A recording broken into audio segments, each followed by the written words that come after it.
Përshëndetje gjithëve miq, takohemi në Albanian Newscast në episodin ton të radhës. Do flasim për atë që është një nga ngjarjet më të rëndësishme të kësaj periudhë kohe, por ndoshta edhe më të rëndësishmet të vitit. Disa thonë që mund të jetë edhe për këtë 10 vjeçar, megjithatë jemi ende në fillim, ka një entuziazëm të madh, besoj gjithë e kuptuat që bëhet fjalë për protestën që po mbahet para kryeministrisë. Filloi si një protestë kundër privatizimit dhe një investimi që do bëj në Zvërnec dhe më pas është zgjeruar dhe ka edhe shumë çështje të tjera brenda saj. Pikërisht për këtë do flasim, ka kënaqësinë të kem Migen Qiraxhi nga Qendresa Qytetare. Migen, faleminderit, kënaqësi.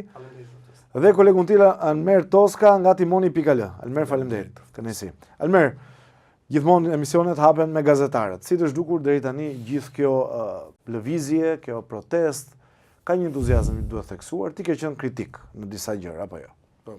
Shiko, sot jemi në ditën e 8, në ditën e 9. Dhe kur jemi në këto kushte, protesta është për të përshëndetur. Unë kam qenë kritik ditën e parë, ditën e dytë, sepse unë jam njeriu që mbështes çdo lloj zhvillimi ekonomik dhe çdo lloj projekti që është në të mirë dhe në dobit të ekonomisë shqiptare.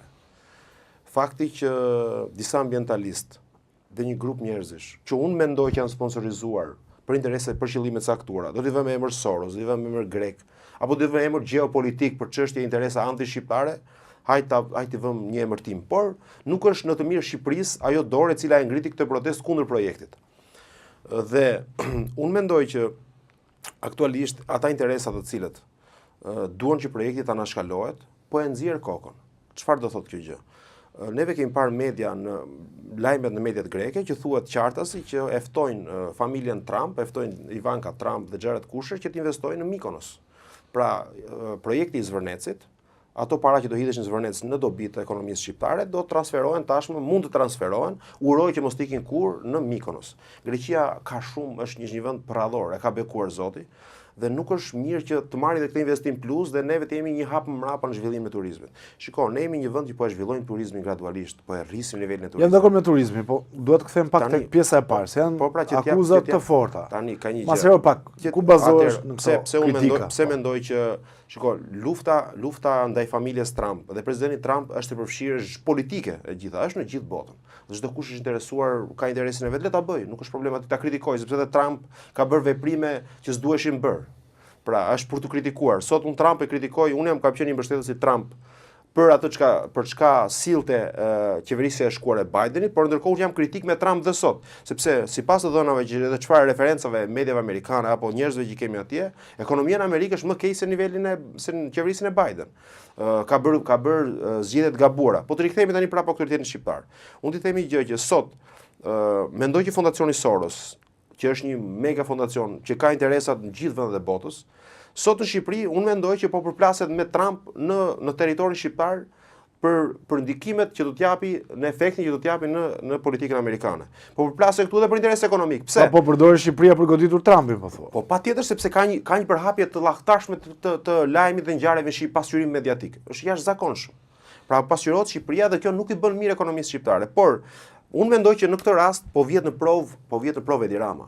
Sepse Edi Rama duhet ta dim që është një nga njerëzit e sponsorizuar nga Fondacioni Soros. Është një nga njerëzit që e kanë rritur, e kanë mbështetur. Dhe aktualisht, për interesat ngushta politike, Rama po mbështet, ka lidhur një marrëveshje të re me Donald Trump. Kjo nuk i pëlqen Fondacionit Soros. Atëherë ata po i thonë, për që ta them më thjesht për publikun, po i thonë, o ta bëjmë bashkë këtë projekt dhe qëndron linjën tonë, ose ti lër karrikën e kryeministrit dhe ik sepse të kemi sjell ne aty. Po pse ta lë karrikën e kryeministrit? Nuk është parti, është lëvizje qytetare. Lëvizje qytetare. Pika e parë e thirrjes qytetare është që të lëri karrikën e Edi Rama. Dhe kjo është shumë pozitive. Tani, tim ke parë, e ke ditur që unë jam njeri që në media dalë dhe artikuloj të gjitha aferat korruptive, të cilat ka bërë kjo qeveri. Për mua Edi Rama do të ikë jo sot, të kishte ikur. Por fatkeqësisht është një opozit e venitur e cila fle dhe nuk ka e gatshme të fitojë besimin e qytetarëve. Por kjo mund të jetë zëvendësuesja e opozitës, mendon. Tani unë nuk mendoj që kjo lëvizje tashmë mund të reflektojë një lëvizje të re politike. Unë mendoj që kjo lëvizje pozicion shoqërinë po vret frikën. Pra, të gjithë ata njerëz të cilët nuk mund të mos i themi gjitha që në fillim. Okay. Unë mendoj që po. Kjo është një lëvizje që mund të zëvendësojë opozitën dhe mund zëvendësojë edhe qeverinë, por ky është mendimi im. Migen, dua edhe komentin tënd. Po është lajmi mirë që ditë pas dite protesta thitha edhe ata të cilët kanë qenë kritik ditët e para. Edhe ka përshtypjen që kjo është një nga potencialet e mëdha, sepse me masivitetin e saj e ka sfomuar kjo protestë e ka sfumuar çdo lloj influence të jashtme në kuptimin e furnizimit me teori konspirative fjala mirë. Unë mendoj që tashmë është e kuptueshme që realiteti është mbi konspiracionin. Dhe nëse ne shohim ato përmasa të pjesëmarrjes së qytetarëve në protestë, e kuptojmë që ne duhet shohim realitetin në sy. Pra, ky është vend që ka dështuar të jap arsim. Ky është vend që ka dështuar të jap shëndetësi. Ky është ne jemi përpara një qeverisjeje e cila ka dështuar në shumë sektor të saj. Edhe në procesin që neve shpeshherë mundohemi të themi që jemi janë kundër zhvillimit. Problemi me vendin tonë është që në emër të zhvillimit dhe në emër të gjërave të mëdha, njerëzit janë vjedhur po në mënyrë madhështore. Pra, gjëja më e madhe i Albania u vodhën në mënyrë të madhe. Gjëja më e madhe inceneratorët u vodhën në mënyrë të madhe. Dhe tani sërish njerëzit kanë arsye objektive për të dyshuar që ky zhvillim i madh që po premtohet prap. A do vjedhet prap? Se ne nuk kemi para situatës ku kjo qeverisje ka bërë 21 vepra të mëdha dhe tani ne qytetarët jemi skeptik për veprën e 22. Dhe kur themi që jemi kundër zhvillimit ose kundër projekti, për herë të parë kryeministri flet për, domethënë një nga arritjet e protestës është që solli kryeministrin të flas për projektin, se deri para asaj nuk fliste askush, nuk dinim se për çfarë bëj fjalë. Ndërkohë që flet thotë edhe s'ka projekt. Po kjo kritika që thot Almeri e kam hasur edhe nga eksponent të Partisë Demokratike. Një prej tyre sekretari i saj i përgjithshëm zoti Flamur Noka, edhe eksponent të tjerë. Ka prapavi sorosiane kjo protestë? Shiko, unë kam përshtypjen që është e njëjta linjë logjike e Ramës kur thotë që është greke, kur thotë që është iraniane. Domethënë po të marrësh metodologjinë se si ndërtohet, është që ne kemi skenën, mirë, por ne nuk më mjafton skena tani, ne duhet të shohim prapa skenën. Dhe duke u futur te prapa skena, ti mund të bësh çdo gjë, mund të thrasësh në ndim çdo lloj teze për konspiracion. Problemi që unë mendoj që është me të gjithë ata që bëjnë analizën mbi prapa skenën, është që anashkalojnë skenën njerëzit që janë aty, pse janë njerëzit aty, kush janë kërkesat e qytetarëve dhe a janë të drejta pasaj kërkesat apo nuk janë të drejta kërkesat. Dhe e thash edhe pak më parë, me masivitetin, pra me rritjen mbas çdo dite, qytetarët ja kanë bërë të pashmangshëm të gjithë analizëve ose faktorëve ose aktorëve që duan të jenë edhe përballë protestës, që të mos anashkalojnë dot atë që është skena. Unë nuk mendoj Miguel që ka njëri përballë protestës. Unë mendoj që protestën e duan të gjithë. Edhe unë që jam kritik jam kritik i ditë. Shiko, edhe të djathët, nuk po flasim. Tani u bashkuan, një kohë të shkurtër dhe të nuk po flasim për një grup pushtetarësh që e kanë vjedhur këtë vend majtas dhe djathtas, po flasim për shoqërinë në tërësi. Dhe unë mendoj që pse u vendos ai teli me gjëmba aty, janë disa të vërteta që nuk ja thën njerëzve. Unë mendoj që ose informacionet që kam unë dhe është e faktuar, po deshet pyesni edhe kompaninë. Cilët biznesmen fshihen Almer, ti ke guximin ke thënë emra gjithmonë. Tani unë për çfarë flitet? Unë nuk di që të ketë biznesmen shqiptar deri tani të përfolur. Unë di që ka një kompani të huaj, janë dy vëllezër nga Katari. Tani unë kam bërë një shkrim, ti e di shumë mirë, një raportim për çështjen e pronësisë dhe unë do kem dokumentacione të tjera. Pra, të gjithë këtë lloj skandali mbi pronësinë unë do ta pasqyroj. Pra nuk bëhet fjalë që çfarë flitet, na zbulon diçka. Tani çfarë ndodh? Pse është bërë rrethimi me tel dhe me tel me gjëmba. Aty ka pasur mjete që ishin në vend për po nisin punimet. Dhe këto mjete janë djegur, mjetet kushtonin 600.000 euro. Pra janë djegur dhe është duket që është sabotazh.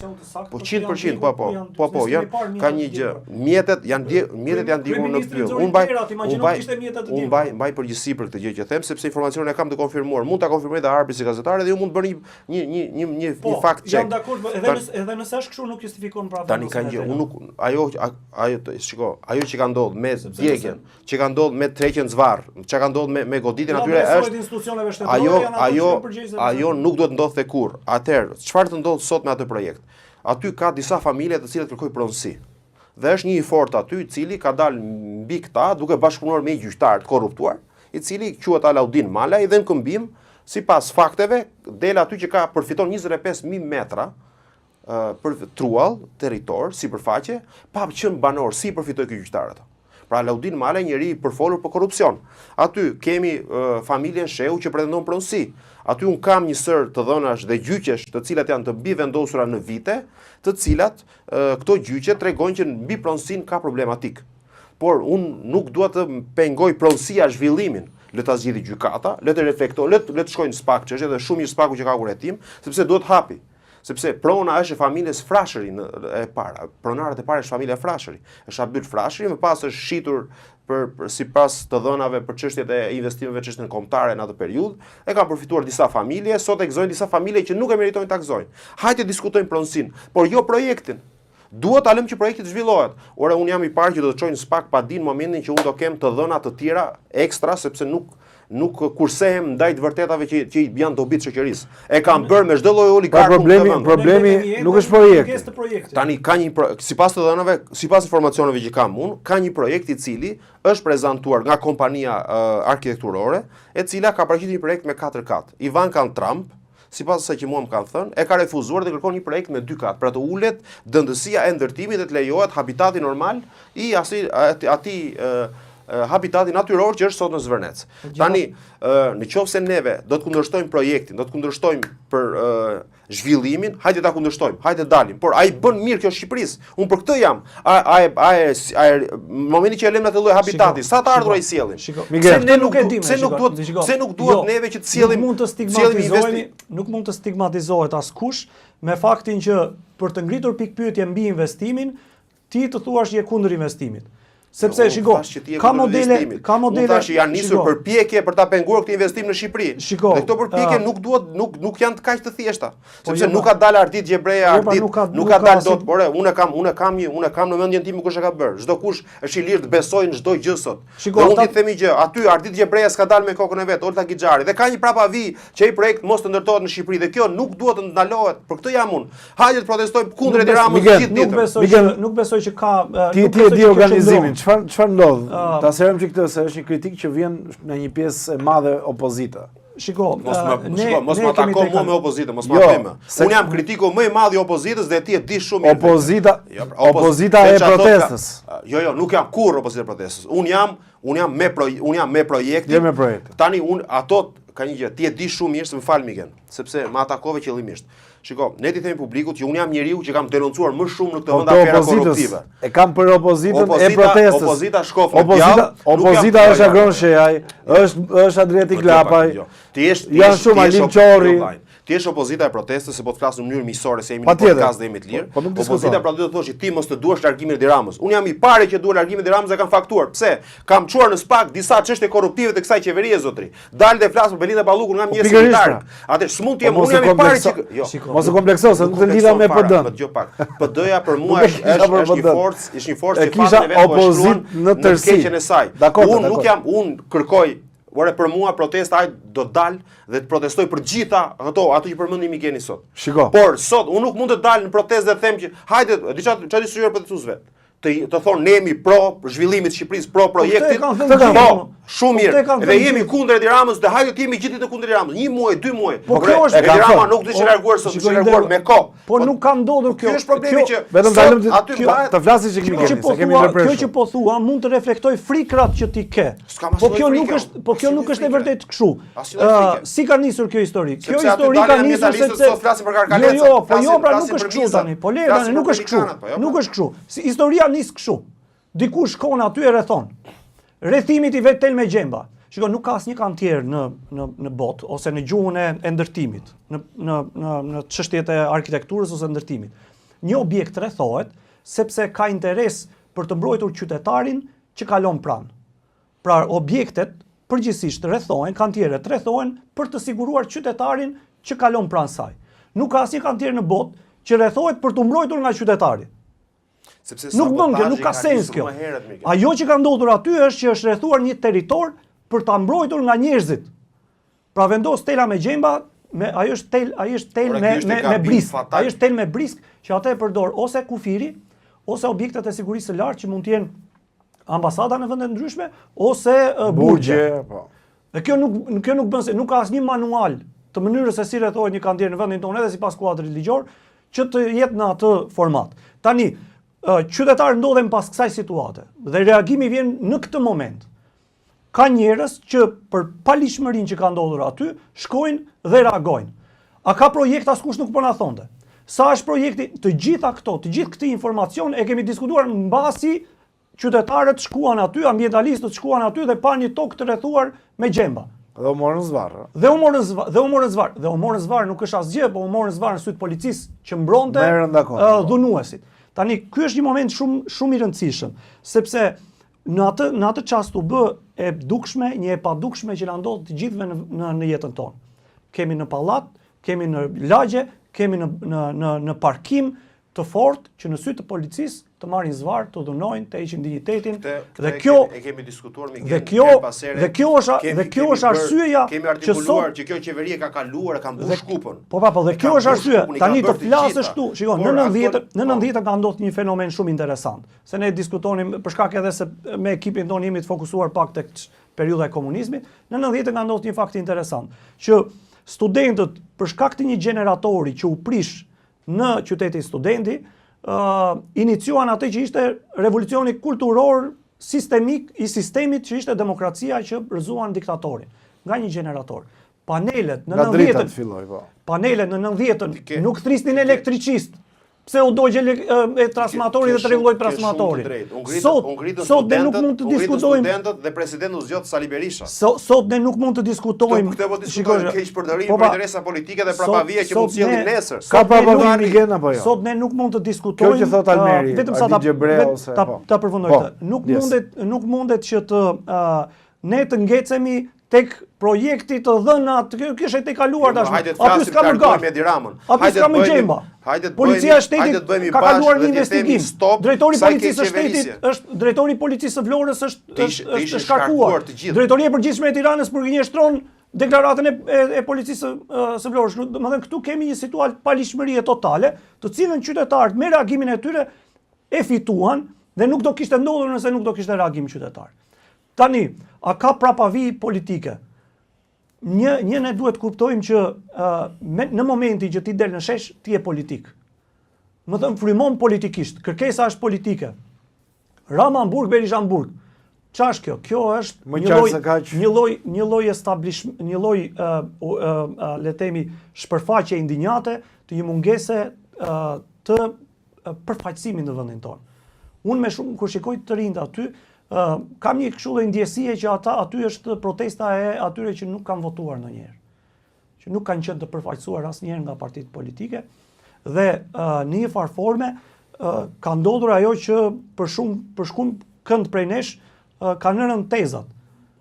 Ne diskutonim gjithë që nuk reagojnë shqiptarët. Po. Shqiptarët sot janë në rrugë. Të rinjt. Shiko ç'a ndodh. Kjo është Gen Z-ja që ne thonim është përtac, nuk punon, nuk di, nuk ka interes për politikën, nuk e di kush është kryeministër. Sot është në rrugë, më nuk ikin. Ore na shkatruan nga këmbët, unë kam të dëmtuar. Ore unë kam të dëmtuar këmbët, nga thënë doktori mos lëviz 10 ditë, unë ngela 6 orë, 7 orë, nuk ikin nga sheshi. Nuk ikin nga sheshi, është jashtëzakonshme. Një sinjal shumë i mirë që neve si gazetar, ta ezarojmë pak këtë pikë ndjes. Pra nuk ka prapavi sorosiane. Po kjo është të kërkosh në prapaskenjë gjëra që nuk ekzistojnë. Tani Migeni është organizator, përfaqësues i protestës apo si e ke? Nuk ka aktivist. Unë jam aktivist i angazhuar. Aktivist pjesëmarrës në protestë.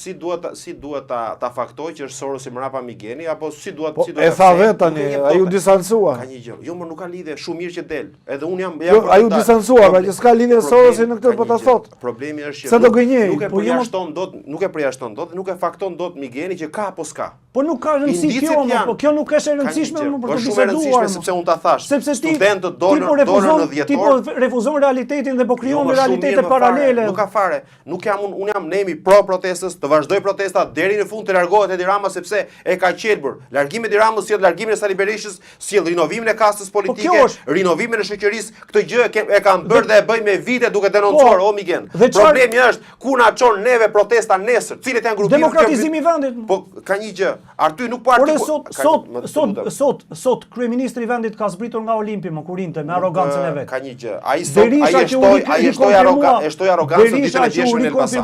Ai foli dhe biles i intimidoi të gjithë. Ke parë postimin e sotëm? Jo, sot. Thot un jam mi ma gjepsur. E dikur është ai prap ironia është ajo që po bën ai. Prap ironia është. Prap sarkazëm është me ajo. kryeministrin vendit. Ai doli kur bëhet ai protestues. Çka ka bërë me protestën e studentëve? Jam dhe un student. Të njëjtën që ka bërë. Ai po përdor mekanizmat e veta për ta bërë protestën. Ai është drejtën e vet, por arroganca që kishte dje në Elbasan ishte njeriu i cili tha unë nuk pyes për ju.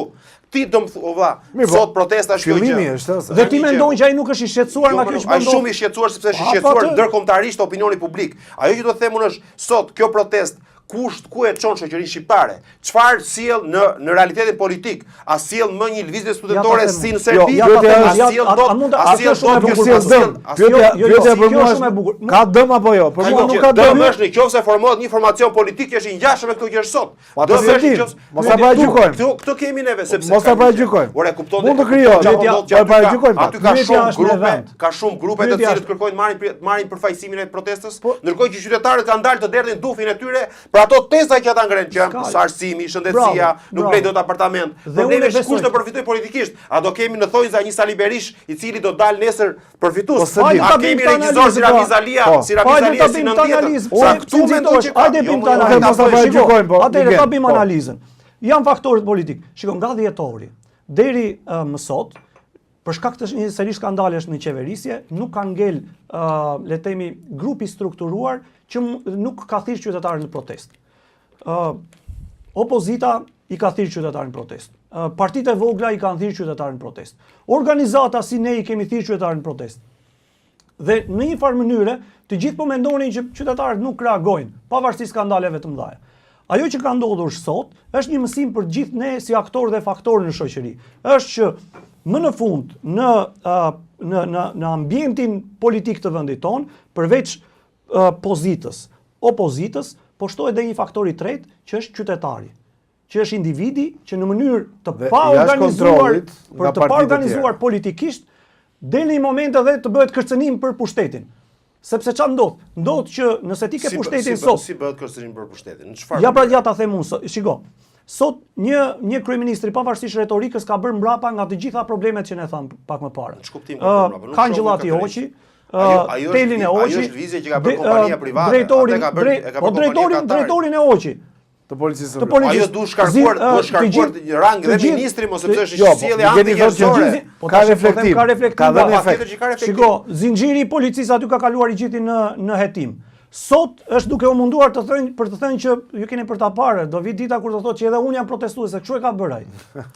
Edhe unë jam protestues me studentët. Ai del shesh hyn dhe mes njerëzve, ai çfarë nuk bën sepse ai është i apritur. Atë po them, që do të thotë, ai ka dalë nga komoditeti dhe nga luksi i vet. Një çështje lokale i ka kaluar ndërkombëtare dhe atë e ka nxjerrë në sy të botës si njeri që ka shitur një pomë pa pyetur babain, në familje. Tani, nga ana tjetër, pasqyrës tjetër, çfarë i bëri opozitës? Një lideri që sapo u rikonfirmua, që u mundua të imponojë publikut për të thënë që unë jam lideri i opozitës dhe sapo u rikonfirmova, e shkërmoqi, e çovi prap poshtë. Turma vërtet Ramanburg, Berishamburg për të thënë që gjithë struktura politike e vendit tonë sot dhe opozita do duhet të reformojnë dhe të reflektojnë kërkesat e protestës për t'u përfaqësuar. Të kërkoj një ndërhyrje. Nëse nuk e bëjnë, se unë të respektoj nëse nuk e bëjnë, atëherë, shiko çfarë ndodh. Ajo që neve kemi një interes përbashkët si shoqëri, si të rinj, të cilët kërkojnë përfaqësim, të cilët kërkojnë të jemi pjesë aktive politikës, është drejta e të gjithëve. Pra neve kemi vullnetin ton të shprehim dhe të japim potencialin ton. Për shembull Migeni po jep në fushën e vet si aktivist, ne si gazetar, duke bërë punën e një njeriu i cili do të jap një kontribut për shoqërinë. Por ajo që unë e shoh me skepticizëm çështjen e vijimësisë protestës në marrjen e një formalizimi politik, të një karakteri politik, të një karakteri i cili mund të sjell dhe mund të shtojë presion ndaj qeverisë dhe ndaj opozitës, ajo që më tremu është sa do tregohet kjo forcë aktive për t'i thënë Ramës, kur të bësh ndryshimet e reja kushtetuese apo ndryshimet zgjedhore, në Po, kodin se zgjedhor. edhe herë për të folur po tash më vjen keq tani. Kjo bëhet me jemi në jemi në fazën embrionale. Jo, pra, se ti thua në fazën embrionale po dalin po për sepse ti ditë, po ja dalin. pamundson këtë pra, se ti po i thua ka një qytetarëve gjë, shqiptar që është mbrapa Sorosi, është mbrapa Greku, është ka mbrapa një gjë. tjetri. Unë themi Kupton, gjë. dhe ti nuk po e ndihmon këtë. Hajde ta ndihmojmë, hajde ta Jo, pra, nuk hajde po e ta ndihmon. ndihmojmë protestën, hajde ta Se ti ndihmojmë thua unë protestën. shpresoj të bëhet më e madhe ndërkohë që ti tezat i Ka hedh një për të gjë. bërë më e vogël. Tezat nuk pengoj, nuk besoj që qytetarët më kanë dëgjuar mua. Ato që kam thënë unë besoj ata kanë bërë të kundër sepse ata i nxjerr halli tyre aty, nuk i nxjerr teza ime. Por un jam në ditët e para të protestës, nuk dua të rikthej dhe të them ato që kam thënë në fillim. Un them sot ne jemi në ditën e 9 dhe në ditën e 9 të protestës po dëgjojmë të njëjtat parrulla. Nuk po dëgjojmë një formalizim, një ide e cila thot: Zoti kryeministër, kërkojmë që të ndryshohet sistemi zgjedhor. Zoti kryeministër, po kërkojmë që ju të na bëni ne pjesë të lojës politike. Hapni garën për të gjithë. Jo, ne po dëgjojmë të njëjtat ato që thonë në mëngjes të emisioni Bashkimi i Qytetarët. Pra po dëgjojmë rrugët, po dëgjojmë problematika të vërteta, të drejta që duhen thënë. Por artikulimi këtyre ditë pas dite, ku na çon? Na çon në venitje dhe në mërzitje të njerëzve. Cila është e reja? Mos ta paraqikojmë. Kjo s'ka ndodhur. Jo, më një minutë, unë Deri më tani kjo pres s'ka të ndodh. Tani Okay. me 8 ditë, çfarë kemi fituar me 8 ditë? Kemi fituar 1 ndërkombëtarizim, 2 kemi sjell edhe efektin e kundërt të ndërkombëtarizimit, largimin e të gjithë prenotimeve që janë ndodhur në Bregdetin e Jugut dhe kjo ka efektin e kundërt. E ka thënë kryeministri, po edhe unë kam të dhëna edhe nga të tjerë në Vlorë që ka kancelime. Ti ke turistët në protestë. Ka kancelime të asaj. Unë vita në mëngjes sot gjëja më e bukur në incidente nuk ka patur. Ore kjo është qytetare, çlitë ka incidente. Greqia i dek rrugët edhe njerëzit shkojnë përsëri. Nuk duhet të bien pre kjo lëvizje qytetare, nuk duhet bjerë kurr pre këtyre flakadanëve. Nuk duhet të përfshihet kurr. Nuk duhet asnjëherë të përfshihet edhe ndaj retorikave të caktuara politike, fetare, ideologjike, nuk duhet. Aty bien dakord. Duhet të jetë çështje fetare, duhet të rrihen jashtë. Çështje fetare, por duhet të jetë një lëvizje e cila nuk përfaqëson askënd në veçanti, por i përfaqëson të gjithë dhe i lejon të gjithëve hapësirën. Tani, në momentin që kjo protestë sot ecën në këtë mënyrë, çfarë ndodhi në Serbi? Në Serbi, ndonjë 30 ditë, 40 ditë, a solli ndryshim? Vučić u bë më i fortë. Ore, e ndalojmë dot në Ramën dhe Berishën me këtë protestë. A gjejmë dot një mënyrë? Hajde të bëjmë bashkarisht. Ky është fillimi. Po të lutem pra, hajde ma le të artikuloj. Hajde të bëjmë gjithë bashkarisht. Sepse unë jam njëri i cili kam mbështetur Partinë Demokratike, por kam dalë dhe kundër Sali Berishës për këtë që po bën zot që po bën alternativë kritikoj zotri. Tani unë me këtë protestë, hajde të bëjmë bashkarisht, të krijohet një grup, të krijohet një federat, një formacion pa kokë, por i gjithë përbërë, i gjithë përfshirë, dhe thotë, zoti kryeministër hap garën. Si duhet i themi tani, si do t'i themi ne kryeministrit, ja të mbaroj, si t'i themi ne kryeministrit në të ardhmen, si ta gjejmë formulën që ai mos të shkojë nesër me Berishën dhe ta kaloj ndryshimet kushtetuese me 101 deputet. Ta bëj me pragun i cili përdori Adriatik Lapaj për turpin e partive të vogla si Karrem. Pra propozimit që i dha Berisha Adriatik Lapajt i propozoi dhe fitoi një mandat Adriatik Lapaj dhe vrau gjithë partitë e reja dhe kjo është gaf fatale sepse ndryshimet nuk janë bërë akoma. Po janë mos ta paraqitojmë dhe Lapajn se po janë projekt mos zotri, i ka paraqitur çfarë draft ide. Po draft është aty, ai është gati para miratimit. Kjo nuk është hedhur rastësisht. Tani me ndryshimet e reja nuk hyn dot as si parti e re, nuk prodhon dot një mandat deputeti zotri. E kupton ti? Sepse do kalojmë me 101 deputet, pjesëtohet për numrin e votuesve, duhen 80.000 vota për të nxjerrë një mandat deputeti. Pra nëse ne ndalojmë dot këtë lloj drafti, ne ku do shkojmë në këtë pikë? Tani ideja që dolim dhe ndënjëm aty shumë bukur. Bravo, ndënjëm. Çfarë do bëjmë më shumë? Kush do jenë ata që na përfaqësojnë? Po 9 ditë janë Almer. Ti japim pa kohë. Jo, më të shkojmë te 30. Jo, them, ti japim kohë gjës. Hajde të shkojmë te 30. Se do të shkojë atje, po do kohë. E di kur të ndodhë, shikoj, Miken do ta mbaroj se të kam dhënë kohën edhe sepse edhe nga ajo. Do të jap kohën më shumë ty se vetes. Do të themi gjë. Sot neve nëse do ta lëmë në këtë lloj lirshmërie protestën. E di kur do filloj problematika më e madhe që do fillojnë brenda? Migeni pse është, pse si jam unë, pse si je ti, pse është ai grupim, pra gjykimi që do filloj brenda llojit. Do zgjedhim një përfaqësinë, ne s'pranoj, ky s'pranon mua, ti unë s'pranoj ty, ne s'pranoj njëri tjetrin. Kjo do nisi aty jo për çarje që kur do dalin finalizimin e një grupacioni, e një ide, e një grupimi të madh që do përfshi. Kush do të jenë këta që do përfaqësojnë protestuesit?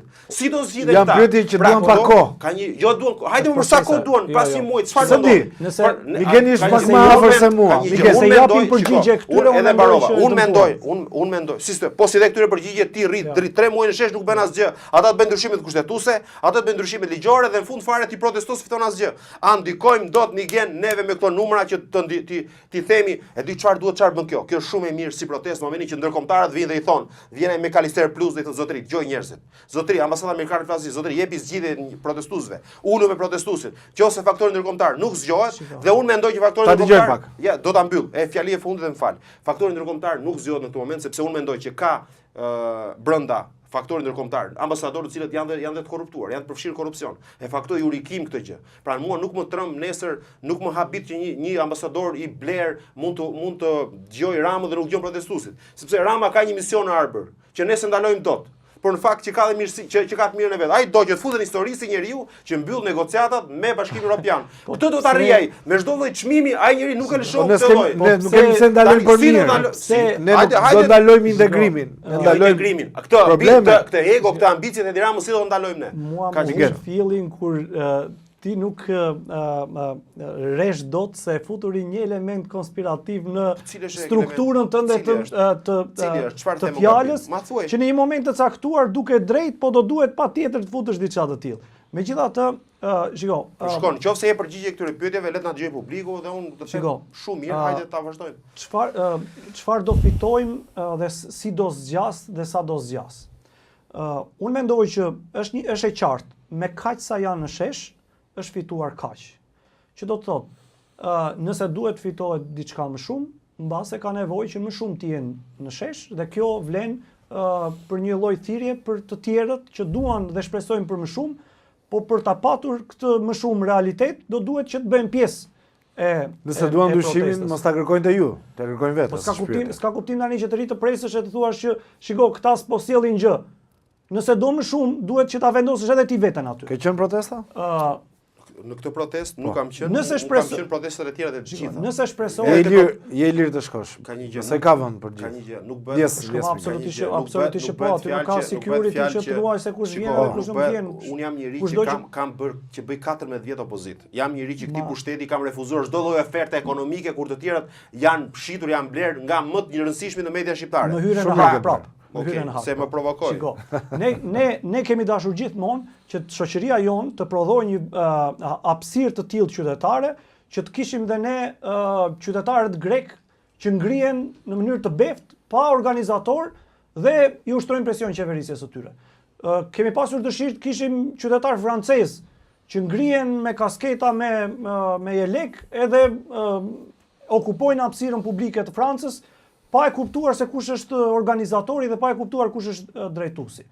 Në momentin që ne shohim indicjet e para që kjo gjë mund të farkëtohet në hapësirën publike shqiptare, ne duam prap ta vendosim në kornizat e të vjetrës. Kjo duhet të bëj patjetër një parti politike. Kjo duhet të jetë patjetër një trup përfaqësimi që përfaqësuesi pasaj të shkojë këtu. Unë mendoj që i vetmi kontribut në këto momente do të vinte keq, do ta quhet triumf apo keqardhje në rast se Xharet Kushner thoshte unë të rigjim nga investimi në Zvërnet. Çfarë ishte për të fituar protestuesit është kjo? E quani fitore këtë gjë dhe ti nuk shkon te kjo mua. Jo, një pyetje kam sepse është nisë me atë. Unë jam aty po them Ramanburg, Berishamburg, ti më çon mua atë. Nëse nuk arrit as Rama te generatori 90-s. Nëse edhe Rama dhe Berisha nuk futet në burg. Çfarë quhen fitore? Ja çfarë do më vinte keq mua. Mua do më vinte keq nëse në vendin tim bëhen investime madhore, po llogaritja në offshore. Ore ka që vështirë është i thuash bëjmë një llogari në Shqipëri më. Shumë e drejtë. Bëjmë transparencë për çdo investim. Dhe unë nuk kam problemin me investitorin. Unë kam problemin me pronarin, me administratorin tim që nuk më përfaqëson si duhet në një marrëveshje tregtare. Nuk shkojnë në burg. Dhe diçka. Jo çdo njeri që vjen me çanta me lek është prosperitet. Në vendet e Amerikës qendrore, ti ke oaze të mrekullueshme, të jashtëzakonshme të resorteve. Po dole nga rrethimi aty oazit e blej qytetarin për 1 euro. Po nuk po flasim për vendet botës së tretë burr, ne po flasim për Shqipërinë. Jo, ai është vendi botës. Ato janë vendet botës së tretë me resortet, me resortet më të mira. E di më shumë mirë për çfarë vende flet. Aty është vende që të vrasin për një cigare ashash, kjo është Shqipëria. Që do të thotë, jo gjithmonë çanta me para është treguese sa qytetari fiton. Jo, çanta me para tregon sigurinë e investimit, se deri dje ne rrafëm e grim atë libanezin atje në atë, e grim. Ka 10 vjet që në Shqipëri nuk vjen investimi huaj, sepse sa dëgjojmë në orë për fakt kush e ka fajin, e ka fajin Rama, se kanë fajin unë e ti. Rama more që vjen aty me gangster po vjen, ne nëse duam ta largojmë, ta trëmbim, le ta trëmbim atë dallandysha të Flamengo. Hajde ta trëmbim. Nuk ka investitor në botë. Nuk ka investitor në botë që nuk është interesuar që të shkojë në një vend demokratik. investitorët në botë shkojnë në vende demokratike ku rregullat janë të përcaktuara drejt.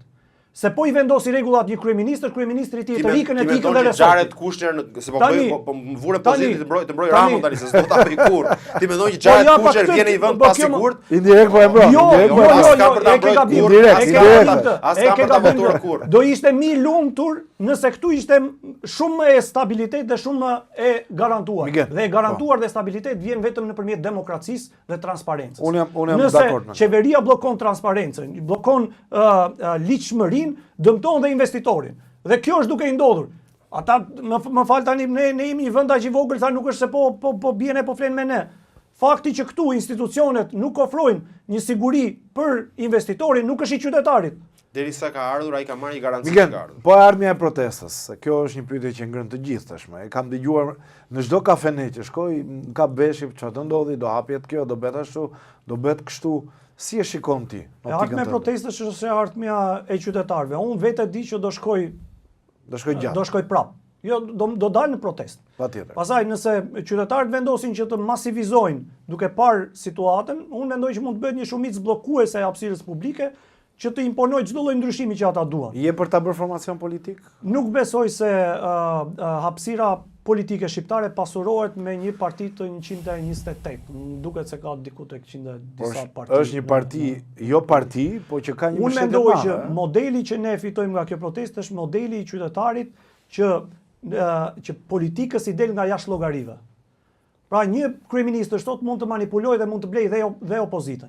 E ka bërë tash. Po kur ke modelin dhe instrumentin e qytetarit, ç'a do bësh?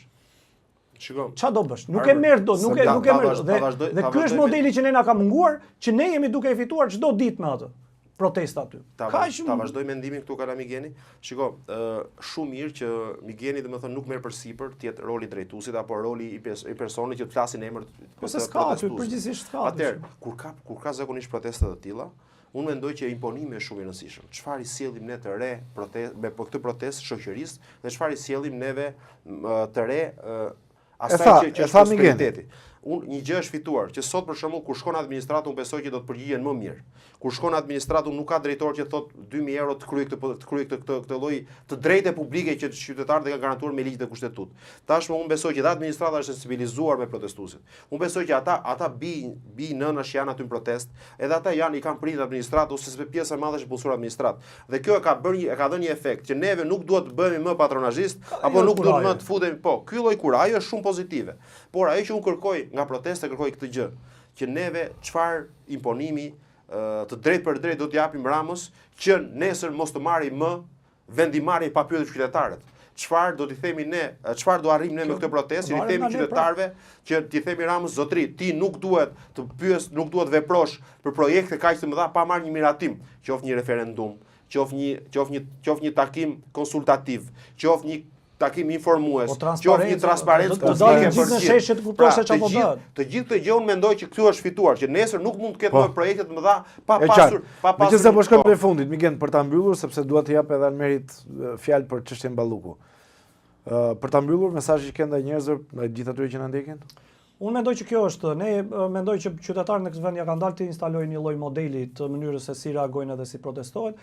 Kaq mund të arrihet me kaq sa janë në shesh, imagjinoni se ç'mund të arrihet me dhe nëse ata që shpresojnë nga kjo vinë dhe bëhen pjesë e kësaj manifestime dhe proteste për kërkesat të jashtëzakonshme që ata kanë paraqitur.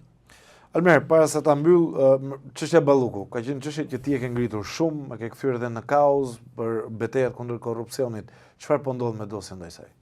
Unë mendoj që çështja Balluku është një çështje që tashmë po shkon drejt finalizimit. Që do thotë për ata që nuk e din. Pra atëherë, SPAK është në hapat e fundit të kopësitjes së dosjes që do të çojë në burg shumë njerëz që janë përfshirë në korrupsion dhe kanë vjedhur taksën e qytetarëve nën dirigjimin e Belinda Ballukut. Nga të dhënat që kam unë nga brenda SPAK, më thuhet që drejtuesi i SPAK, Klodian Brau, nuk është më ai njeriu i cili kishte një qasje si Altin Dumani që të bënte mediatikisht çdo lloj lëvizje, por tashmë po i kopsit ligjërisht në dosjen, dokumenta, në fakte, në prova që nesër të operojë dhe të kërkojë arrestimin e shumë aktorëve. Unë ditë them që çështja e Ballukut tashmë do të marrë të pandeush disa oligark, rrugësh, infrastrukture që cilët janë përfshirë në dosje. Nuk përjashtohet arrestimi, pra unë mos ta bëj të nxituar dhe fakt të kryer, pra pritet që të merret i pandeur Rok Gjoka. pritet të merret i pandehur Bashkim Ulaj, Salillari edhe shumë të tjerë të cilët janë të përfshirë në afera korruptive që s'pak i ka faktuar. Po ashtu, do të kërkohet heqja e imunitetit Belinda Ballukut në të ardhmen të afërt. Nuk po ja përcaktim kohor sepse efekti i protestave mund të ketë një lloj efekti që edhe në vendimarrjen e SPAK të konkludohet në një kohë tjetër. Po ashtu, njerëz të afërt Belinda Ballukut, duke filluar nga djali i tezës saj, duke filluar nga bashkëshorti i motrës së saj, duke filluar nga drejtor, nga ish sekretarja e ministrisë zonja Haxhi Ademi, Viola Haxhi Ademi dhe shumë të tjerë të cilët janë përfshirë në akuzën e re, e cila është pastrim i produktive veprës penale, pra pastrim parash dhe fshehje pasurie. Këta emra dhe shumë emra të tjerë tashmë do t'i komunikohet akuzë. Po deputet? Ajo që është deputet? Patjetër deputet.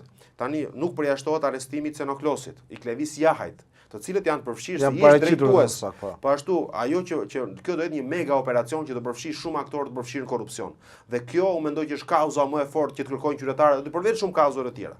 Arrestimi i Ballukut është një shpëtim nga një gangren korruptive e inskenuar me lejen e Edi Ramës. Këtë gjë kam kërkuar unë që ditën e parë.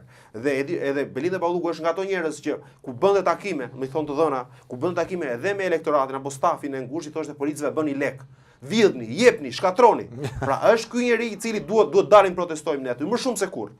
Bashkë me Edi Ramës, e kjo si ka bërë padimin Edi Ramës gjitha këto. Po, por ti nuk e vën protest, duhet shkosh. Tani ka një gjë, unë do t'i bashkohem çdo lloj proteste që ka kauz largimin e qeverisë dhe unë nuk jam kundra protestës. Ta them, të dalin qytetarët të dalin protestojnë sa më shumë për këto fakte që them unë dhe për faktet që artikulojnë dhe shumë aktivistë si Migeni dhe që të tjerë, sepse ngrin kauza të drejta. Ajo që të them unë që ajo që ta fundos Belinda Ballukun është që do ka bërë pis një legjend futboll shqiptar si Iglitare. Dhe kjo është për të ardhur keq. Mund të drejta për të kërkuar parlamentit sërish me që ka dy akuza. Do ta kërkoj shumë shpejt, por ajo më rënda që ta fundos është grupi strukturuar kriminal që përfshin shumë elementë të cilët janë përfshirë në afera korruptive. Zotri, ka shkuar 1 kilometër rrugë 30 milionë euro, ndërkohë që në Europë është 6 milionë euro. Po jepet tani me 30.5 milionë euro rruga Milot Balltren që filloi Salillari. Si dalin, si është kjo lloj aritmetike? Kush është njeriu që e projekton dhe ideon këto shuma ndërtimin e rrugëve në Shqipëri? Pra këto janë akuza që duhet ngrihen. Çfarë po ndodh sot zotri me shëndetësinë shqiptare? Pra sot jepen terapi, ndryshime hormonale, nuk jepen terapi për smurët me kancer. Skandal, e kam në ditën vijim. Këto ti të kërkojnë protestuesve, të dalin një nga një, të dalin Migeni pari dhe thot, sipas punës tonë është bërë. Pra, ti jenë më detajist. Tashmë të jenë më artikulus tezash korruptive. Ne sipas i punës tonë kaq mujore kemi vendatuar korrupsion në këtë sektor, korrupsion ekonomik. Dhe në stil gazetares nuk e bëjnë dot. Jo, të bëj pasurim raporti, s'ka nevojë. Jo, dakor. Ne kemi bërë këtë punë, unë i investuar në këtë punë. Këtë ti thotë qytetarëve që të dëgjojnë dhe të dalin ata nga shtëpia. Se sot ata nga shtëpia mendojnë, unë kam frikë që i dinë më mirë se ne.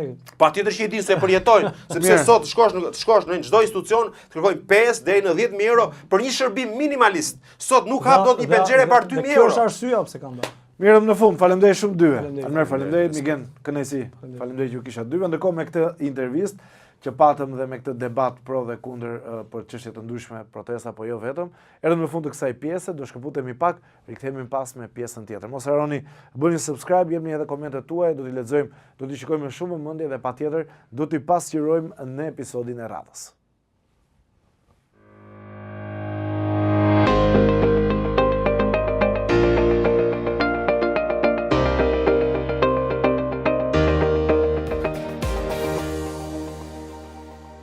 U rikthyer përsëri në Albania Newscast. Në këtë pjesë do ndalemi te situata me fundit në Kosovë gjatë fundjavës që sapo lan pas zgjedhje përsëri të parakohshme atje, por zgjedhje që nuk sollën ndonjë ndryshim të madh. Do flasim për situatën politike në Kosovë, por padyshim do ndalemi edhe në një interpretim të protesta në Shqipëri, një protestë që është quajtur epokale edhe pse jemi në një fazë embrionale, do ta quaja. Kam kënaqësinë të kem politologun Adri Nurellari. Nurellari, faleminderit. Faleminderit edhe për gëzim edhe për nismën e re. Jam bërë tashmë ndjekës i rregullt.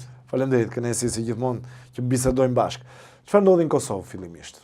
Dua ta nisim hapashapi. Ti je një shumë mirë rajonin, po ndalemi në Kosovë. Është një rikthim të vota e shkurtit të vitit të kaluar, është një ndëshkim i arrogancës së Kurtit, i cili edhe pse kishte 51% nuk i mjaftuan për të bërë një konsensus, për të bërë një kompromis, siç ka ndodhur gjithmonë në të kaluarën e Kosovës, për të zgjedhur një president i cili kërkonte një shumicë të cilësuar për 2/3, dhe e çoi me vedi e vendin në zgjedhje, por vajti nga 51%, ka shkuar në 43%, mund të shkojë bashkë me votat e diasporës deri në 45%, besoj.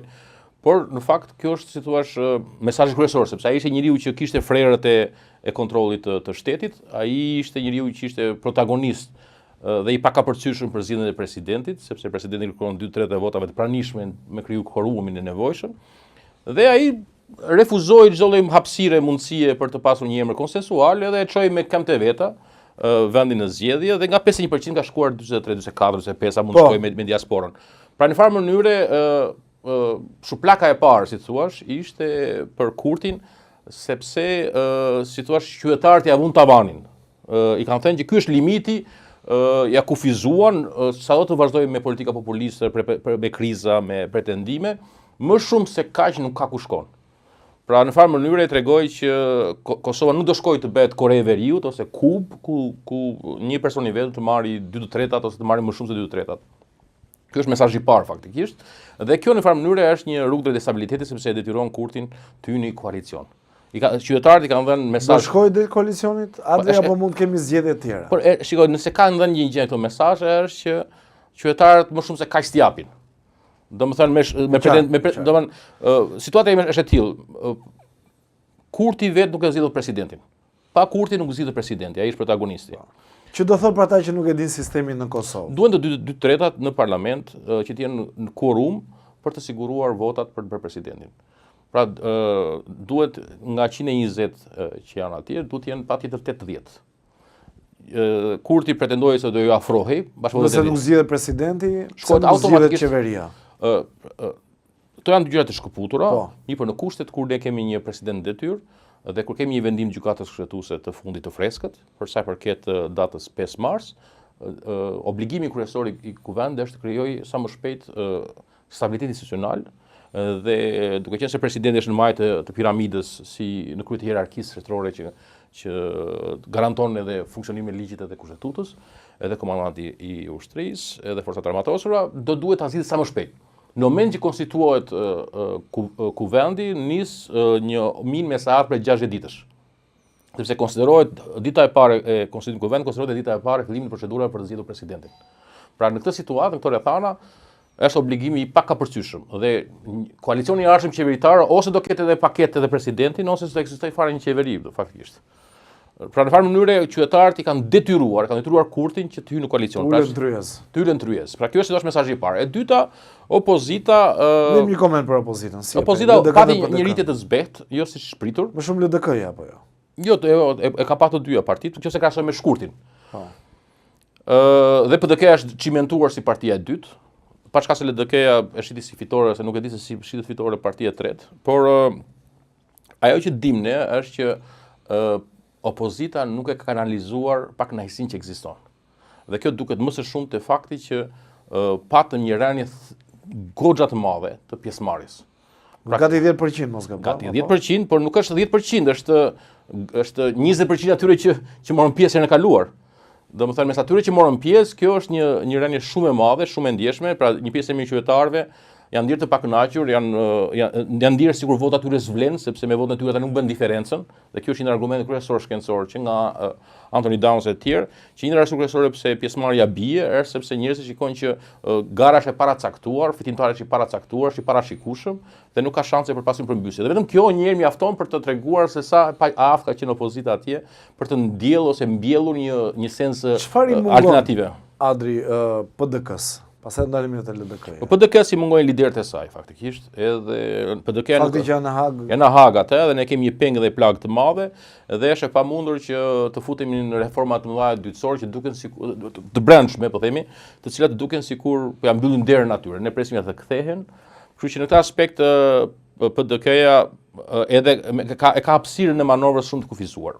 Për të merrem vesh, pra çfarë PDK ka bërë ndryshimet e më të mëdha. Domethënë, ka ndruar kryetarin. Ka 2 herë kryetarin. Ka qenë Enver Hoxha, ka qenë Memli Krasniqi, tani kemi edhe Bedri Hamza. Kështu që është janë bërë përpjekje, janë bërë urvatje të brendshme, mund të bëhet më shumë, jam i bindur. Po te figurat te kandidatët si ka qenë? Po kandidat nuk nga që janë krizë edhe zgjedh pas zgjedhje, nuk ka pasur hapësirë me nuk se ka dhe nevojë. Sepse është bërë garë presidenciale. Ky është problemi thelbësor. Pra PDK-ja ka investuar te kali gabuar në kuptimin që ka investuar shumë tek ideja që ne kemi figurat më të pastra edhe më të larta profesionale.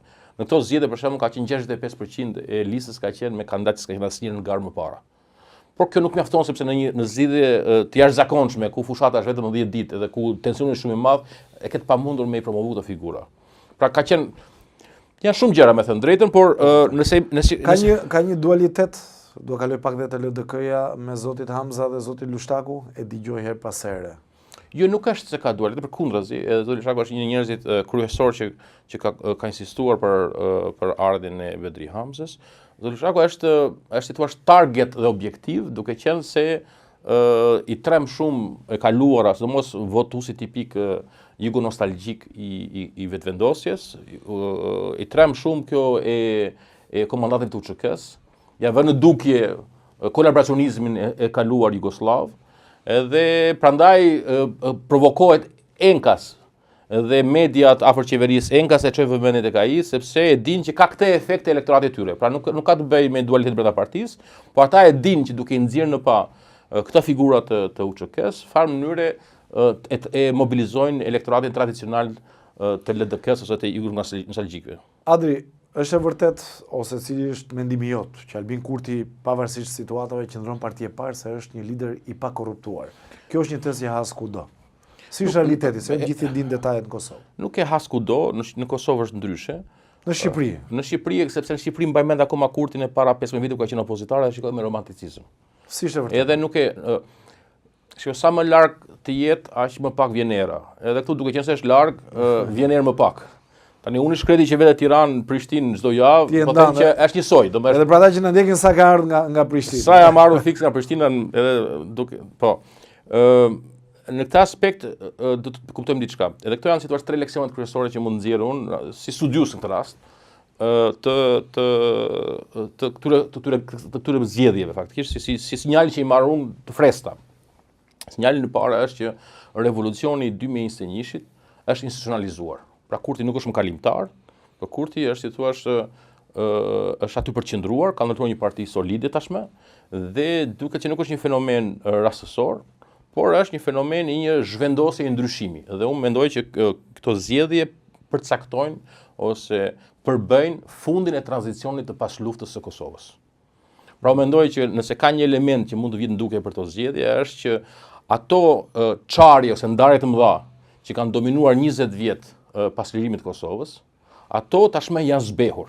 Pra dallimi midis luftës ose rezistencës paqësore, rrugës Rrugovës ose të armëve të UÇK-s, Hashim Thashit, Kadri Veselit e tjerëve, ajo si thuash si çarje tashmë është zbehur, ka kaluar në plan dytë. Për ta kuptuar, janë 2 studius, Lipset edhe Rokan, që janë shumë të njohur shkenca politike, të cilët tregojnë se gara politike në Evropë në pas luftës është dominuar nga disa çarje të mëdha.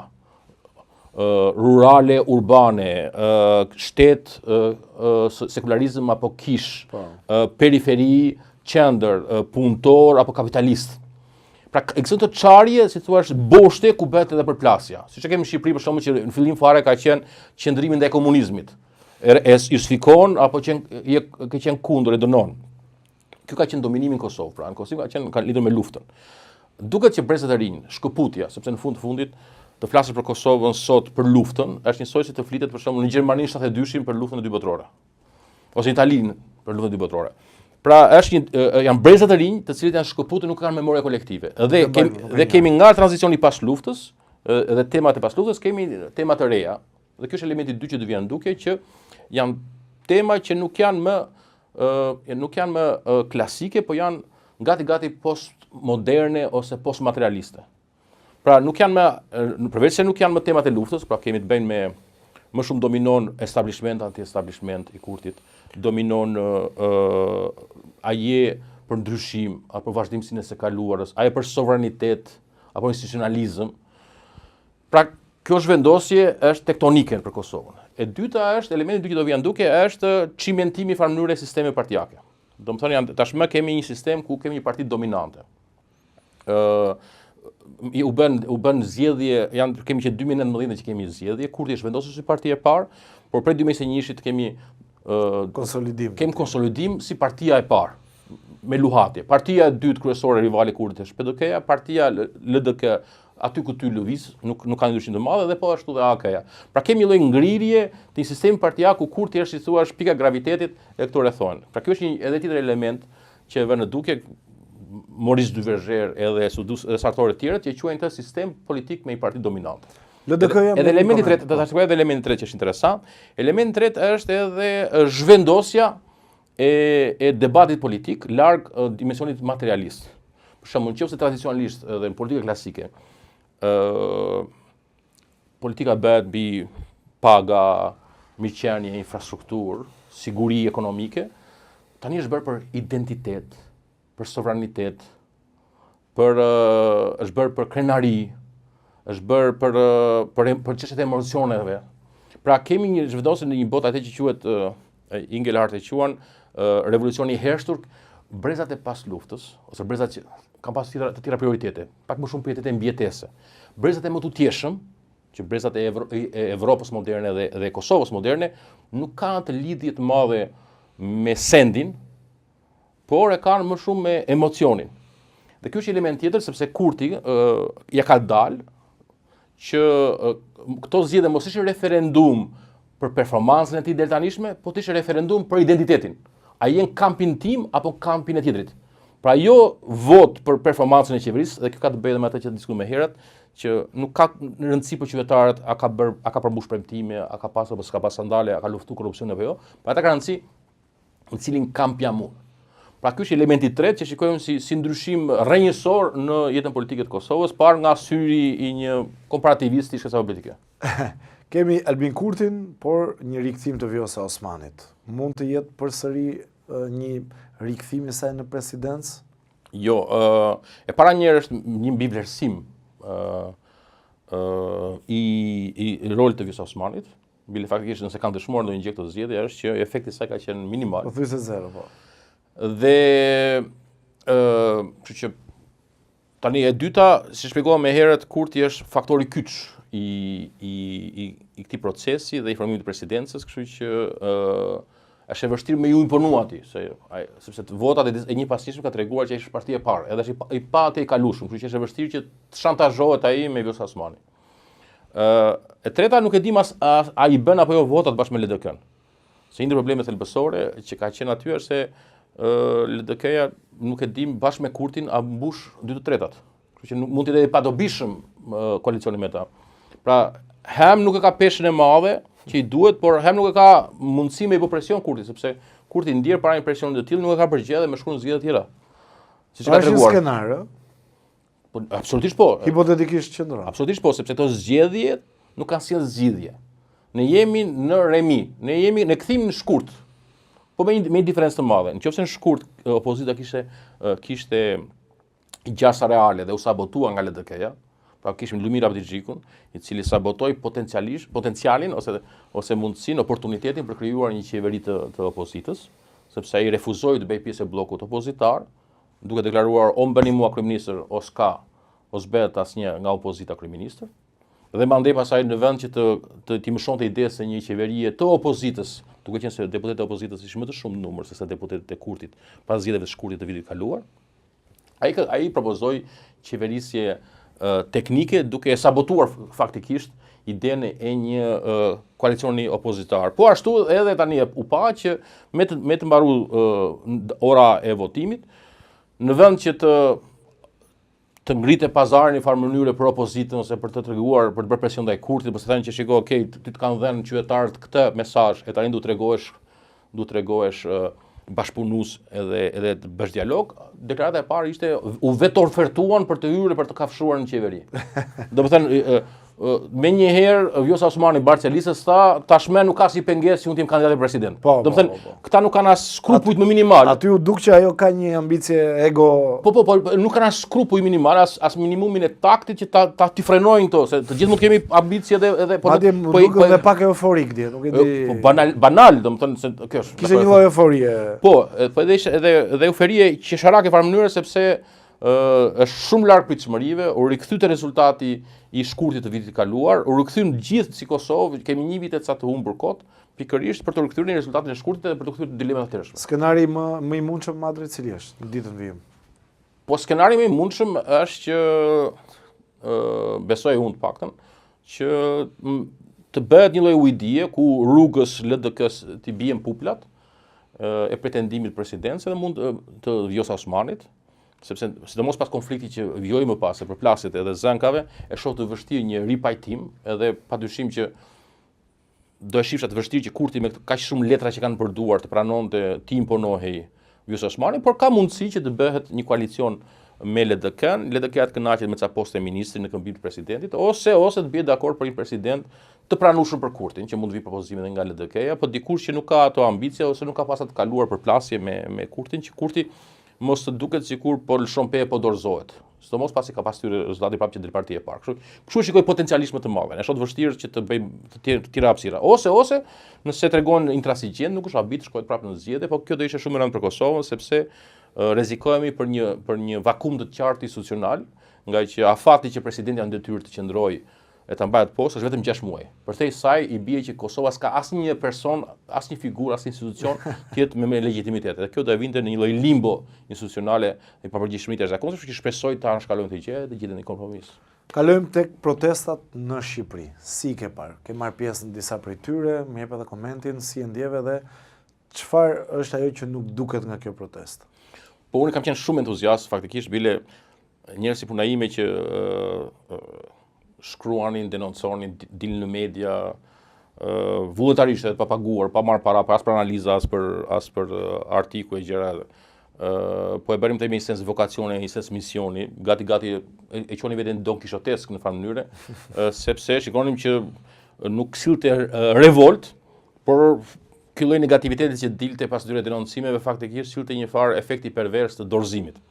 Dhe duket më së miri sepse çdo vit 67.000 qytetarë të Republikës së Shqipërisë marrin rezidencë në Bashkimin Evropian dhe u bë një farë situate ankthit pak në sytë e mi ku mund të nxirje më tepër gjëra të rënda që ndodhin në këtë vend, faktikisht nuk shikoj njerëzit që të shpërthenin në indinjat, por vetëm të dorëzoheshin edhe të largoheshin masivisht.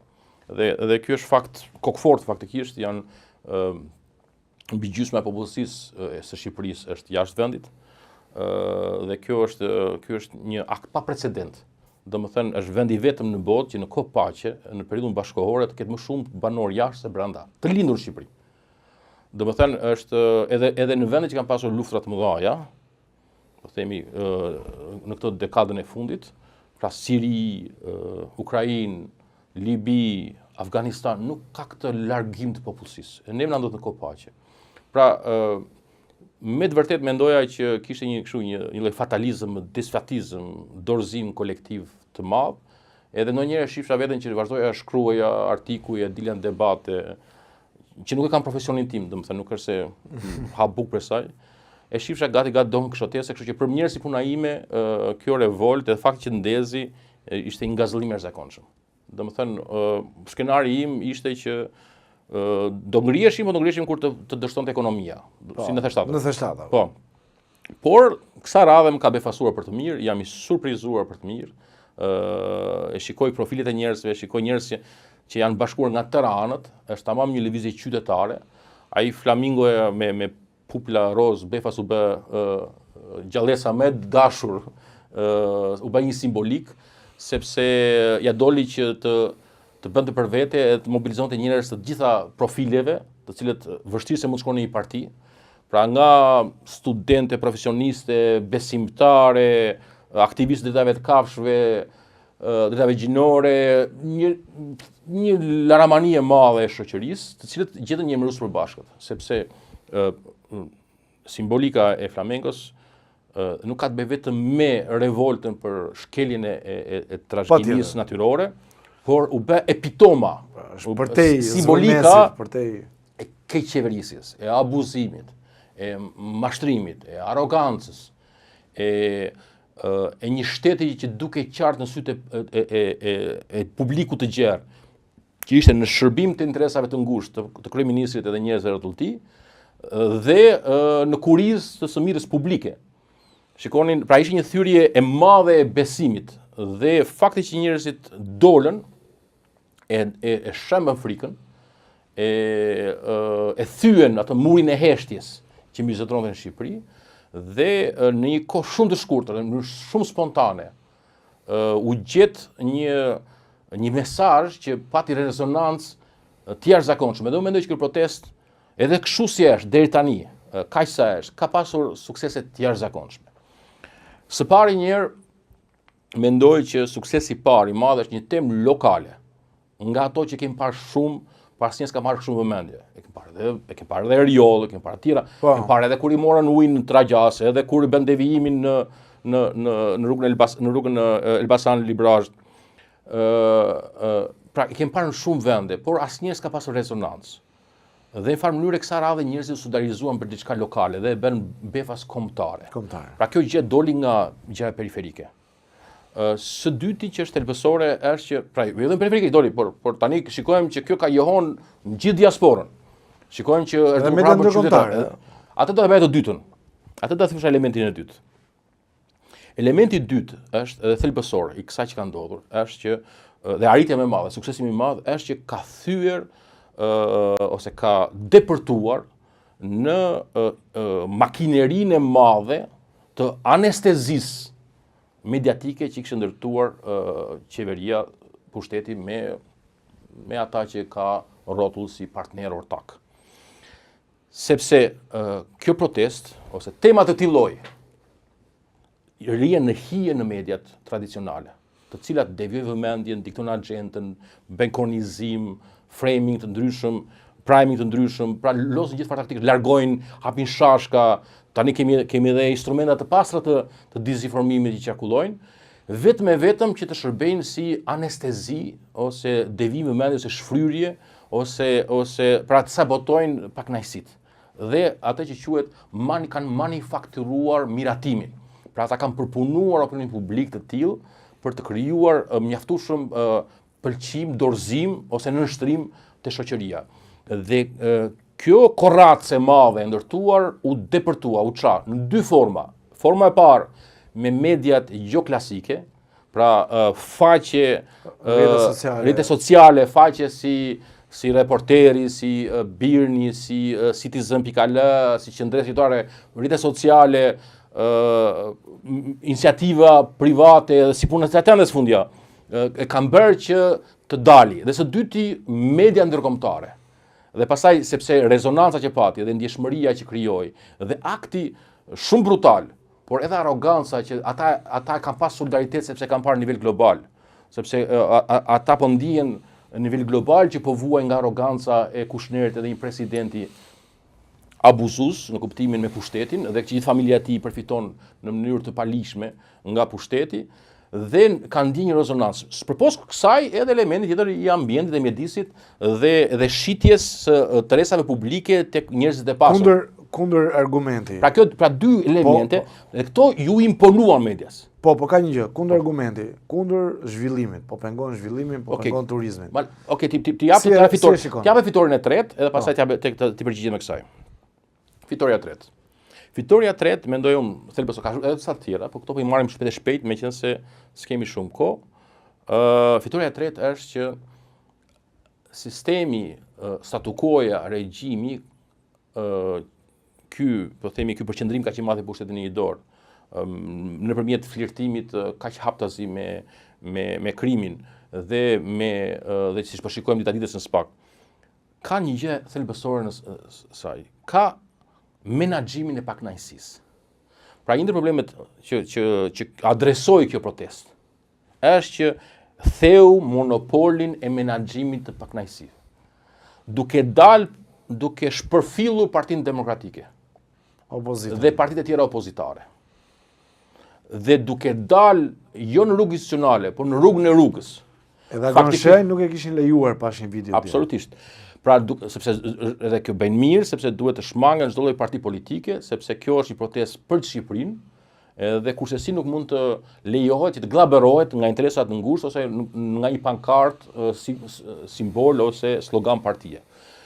Por kjo është thelbësore, sepse kjo protestë dëshmoi se sistemi i menaxhimit, administrimit të pakënaqësisë i deri tanishëm, ku opozita ka mbajtur monopolin e kundërshtimit, por në moment që është ngritur zhiva e temperaturës, e ka shitur interesin publik për hir të një reforme, një leje ndërtimi, një tenderi ose një ujdie tjetër, këtë gjë qytetarët e panë. Dhe këtë gjë më së shumti alarmoi Partinë Demokratike. Madje agresiviteti më i madh erdhi nga Partia Demokratike fillimisht. E vërtetë. E cila është dhe ende, po pak më i butë. Po sepse zmbrapsën, sepse nuk e penguan dot. Propon ta nëpërkëmbin, ta fiknin, bile ata denoncuan kundër mitingut e Ramës në Vlorë, po kundër mitingun e parë e nisin ata. Pra anti-mitingun, që është një ndër taktika tipike të vjetra autokratike për të frenuar një lëvizje qytetare, duke treguar shiko ka një Shqipëri tjetër më të madhe, e nisin ata me një protestë që ishte bërë kok më kok për hormonet.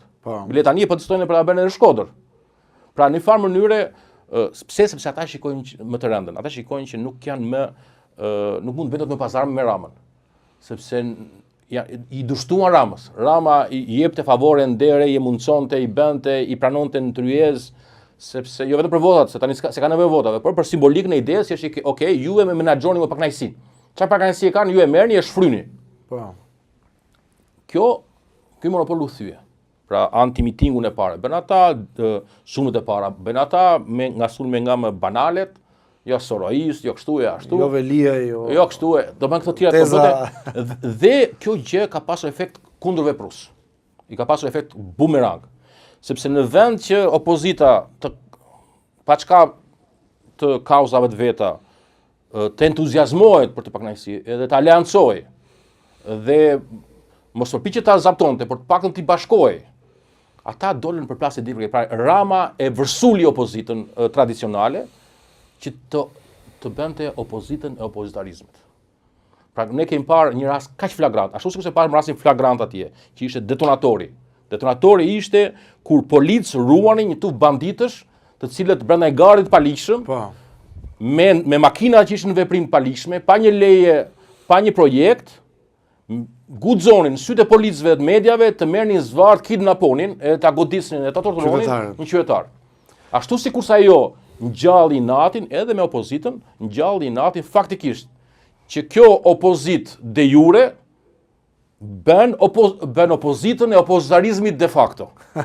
Pra një parti që shitet si alternativa del kundër një alternative tjetër. Dhe kjo kulminimi i kësaj hipokrizie është pikërisht sepse kjo ndodh pak ditë pasi PD-ja bëri një garë me kandidat. Pra partia që dhe ka ngelur në ngërç, nuk dihet akoma çfarë do vijojë me sekretarët, me kryesin. Ajo është punë e zgjidhshme se me një tren lapsit, e dim të punë.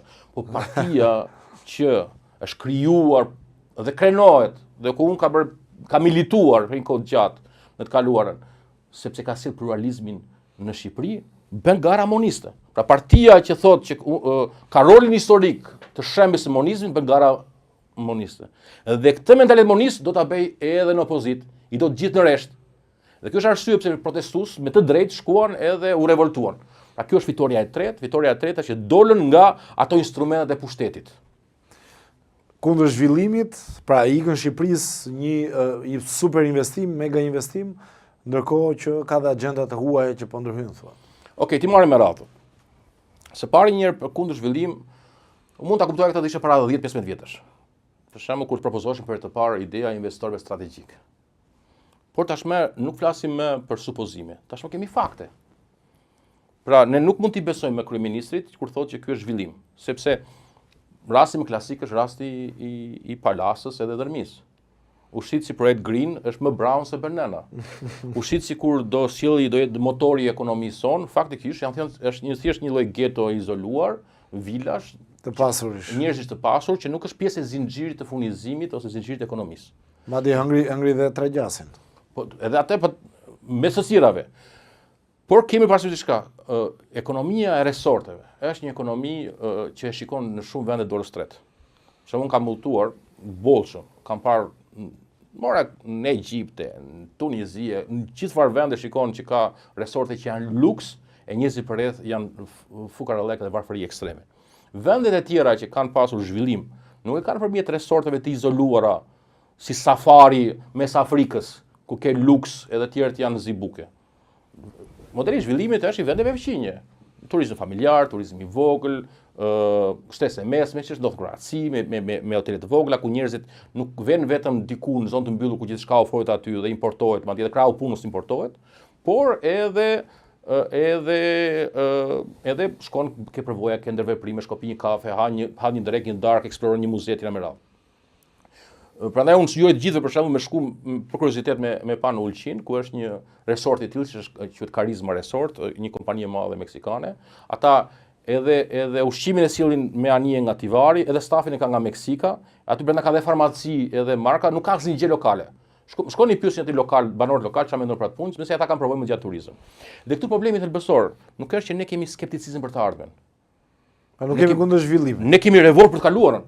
Cili është zhvillimi? Sepse para se më shit ky projekt i madh, kemi projektin tjetër në Durrësit. Cili është ai zhvillim?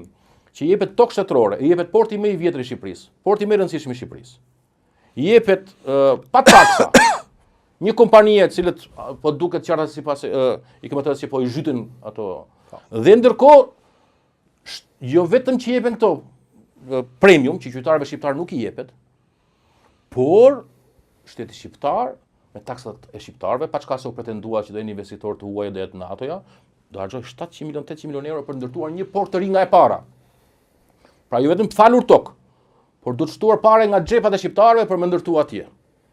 Dhe në qoftë se ka këtu diçka që e trondit Greqinë, ose më vërtet konkuron Greqinë. Nuk e konkuron Greqinë që po bëjmë resortin më shumë ose më pak, se Greqia ka 6000 ishuj, ka 13000 kilometra bregdet. E konkurrojmë vetëm nëse kemi porte, kemi hekurudha, kemi autostrada dhe vëm pikë pyetje edhe monopolin që ata kanë për të furnizuar Ballkanin nga portet e tyre. Sepse porti Pireut që është. Porti Pireut, Selaniku është kryesori, se porti Pireut është më shumë transshipping, merr anije të mëdha dhe pastaj çon anije të vogla e shpërndan nëpërmes dhe. Kurse porti Selaniku është furnizuesi kryesori i Maqedonisë Veriut, i Kosovës, i Serbisë dhe ne kemi avantazh të tre fisht. Ne kemi avantazhin e parë që kemi distancë më të afërt me Suezin edhe Gibraltarin se sa porti i Selanikut. E dyta avantazh që kemi neve është që ne kemi lidhje më të afërt fizike prej porteve tona me pjesën e Ballkanit Perëndimor, që do duhet furnizohet aktualisht. Dhe së treti, ne kemi hapësirë të mundshme për të zhvilluar, për të zgjeruar pranë porteve tona, sepse nuk kemi aq të ngjeshur urbanisht siç është për shembull i Selaniku. Pra ne kemi potenciale të mëdha dhe nëse duam vërtet të bëjmë konkurrencë Greqisë, ajo nuk bëhet me hotele, ajo bëhet me hotele, pa është periferike. Ajo që bëhet e bën ndryshimin është infrastruktura. Por ne kemi Porto Romano të bllokuar sepse është tërhequr biznesi, që do ta ndërtonte, që kontraktoi për arsye të aferave, është në SPAK dosje. Kemi portin Limionin në Sarandë, që është në SPAK. Kemi portin e Shëngjinit që është në SPAK, kemi portin e Vlorës i cili është disfunksionalizuar e do duhet që shteti prapë me taksat e qytetarëve, atë port të falur të ndërtojë tre porte. Dhe projekti Zvërnesi tashmë është në SPAK edhe ai. Dhe pra neve nuk kemi me dyshime, ne kemi prova. Domethënë nuk kemi nevojë me kërku gjurmë, ne kemi ujkun përballë. Dalin ditë çdo gjë. Prandaj nuk i besojmë, sepse ky është një njerëz, kryeministri që ka ardhur këtu ka bërë karrierë si ministri i kulturës. Nismën e parë dinjitoze që ka pasur, ka qenë që qendra e Tiranës, edhe bllokun e urbanistik të Tiranës, qendra e Tiranës, sa quante monument. Ka qenë debat i madh kjo gjë. E mbaj mend, më kujtohet. Atëherë çfarë bëri? I njëjti person i shkatroi ato monumente. Shkatroi teatrin, tha që do ta ruaj Qemal Stafën, ka ngelur një copë bazrelievi atje para, apo është shkatruar, është ndërtuar nga para. Pra kjo duk qartë, çfarë do bëj ai për shembull, sepse një hotel ndërtohet 2 vjet, por një dun ose një ekosistem ndërtohet për 200-2000 vjet, domethënë është pa mundur, këto janë pasuri të pazvendësueshme. Se kjo bëhet pak si puna asaj të atij komisarit komunist që hodhi në erë kishën e e Vaudes, e thot një mësues, nuk e di as legjenda është e vërtetë, por prapë është e bukur. I thot mësues që shiko, këtu është Krorzuar Skënderbeu, kjo është kisha më e vjetër gotike, është mesjetare. Edhe ai thot, mos e hidhni njerëz, është shumë e rëndësishme, shumë e vjetër tha. Ky tha, partia do ta ndërtojë një më të vjetër se kjo. Si beson partisti që mund të bëjë gjë, dhe ai qepi gojën edhe e von dinamitin, një perle arkitektonike. Edhe këtë gjë bën edhe ky. Edhe ky të thot, partia do e bëj më të vjetër. Partia do e bëj monumenti, më monument se mendon ti. Edhe ne kemi prova aty. Pra do të jesh shumë leshko ose shumë përfitues që ti besosh kësaj gjëje, sepse ne kemi prova aty. Ky turizëm që thot ai nuk ka lënë gjurmë ti vendi, përkundrazi ka rritur koston edhe i ka përjashtuar njerëzit nga zhvillimi. Adri, Për të huajt. po, shkurtimisht lufta hibride, se kam dy pyetje që mos të zgjatem më shumë. Po që hap tema ti delikate tani s'kam çfarë bëjmë. Mirë, ti je si ChatGPT. Jo, po tani ti shumë përgjigje. po tani unë nuk berber ta pres sa shkurt do ti s'kam. Jo, të 3-4 minuta. Kjo është shumë e rëndësishme kjo që të Ta mendoj. sintetizojmë. Sepse sa herë që nuk duan liderët autokrat me u ballafaqu me problemi, me thënë problemi, përpiqen ta injorojnë e ta demonizojnë, duke kërkuar armikun e jashtë. Dhe ne mbajmë Iran. Jo, dalë të fillojmë njerëz se është e vjetër kjo. Kjo ka 16 vjet para. Kur protesta e 20 janarit të 2011-s u bën me një qeveria aso kohë foli për çadra me thika. Çadra pistolet. Jo, ishte lapsë pistolet. Po. Ishte çadra me thika me helm. Do të thënë këto konspiracionet. Ky armiku i jashtëm është tipike kjo për të demoralizuar ose dekurajuar përfshirjen në protestë. Po janë aq të trasha, aq banale, sa edhe vetë janë detyruar rrugës ta ndryshojnë. Do në brenda një jave e provua me grekët. Bile nxorën edhe një foto fake atje, sikur këtu po ishte dyndje e grekëve të ardhur. Mandeje panë që zgjidhje. Se ta qytetar urban. Pastaj thanë jeni juve kundër zhvillimit. Kundër zhvillimit të madh, aq zhvillimi i madh ashtu sa neve na ka ikur 1 milion banor që kur ka ardhur Rama në pushtet. Pastaj thanë jeni kundër Amerikës. Do më thënë aty del qartazi aty ca investitorë, ca një skem ballkanike me njerëz të dyshimt, me probleme me ligjin, edhe një dy biznesmen siriano-katarez të cilët duan që me këtë lloj investimi t'i paguajnë një gjysmë rushfeti Kushneri që t'ia heqi non gratën ose ai që t'i nxjerrë nga lista e zezë, njësoj sikurse e nxorrin nga lista e zezë Dodikun para pak javësh. Pra, çanti amerikanë këtu. Pastaj del tjetra. Ju jeni leshko viktima të Iranit. Kjo është më e bukur akoma. Do me këto janë tëra tipike, po këto nuk e bën për neve. Këto e bën që shpreson që dekurajojë media ndërkombëtare, se ai shumë ka bërë jehon. Se ai shpreson që duke prekur Iranin, e duke prekur Izraelin, e duke pretenduar për antisemitizëm, përpiqet që të demoralizojë mediat e huaja. Ato vetëm e kanë shtuar, bën lidhje drejt për drejta, edhe e kanë bërë Shqipërinë një vend për të cilën krenohet për shkëmbime ndërkombëtare. Një vend që një popull i varfër, i vogël, po që refuzohen të gjunjëzohet më të fuqishme, më të mëdhenjve. Që edhe pse nuk kanë shumë, prapse atë që kanë nuk duan ta shesin. Pyetja e fundit, çfarë duhet ndodhi me protestën? Duhet kthehet në parti politike apo duhet vijojë kështu? Që ka disa skenare. E para një e rëndësishme është që të ngjelet qytetare. E të vazhdoj të bëj presion dhe të jetë sa më shumë gjithëpërfshirëse. Sepse kjo nuk është protest thjesht për ambientin, kjo është protest për dignitetin, për demokracinë dhe sovranitetin e vendit. Pra shumë më shumë se aq.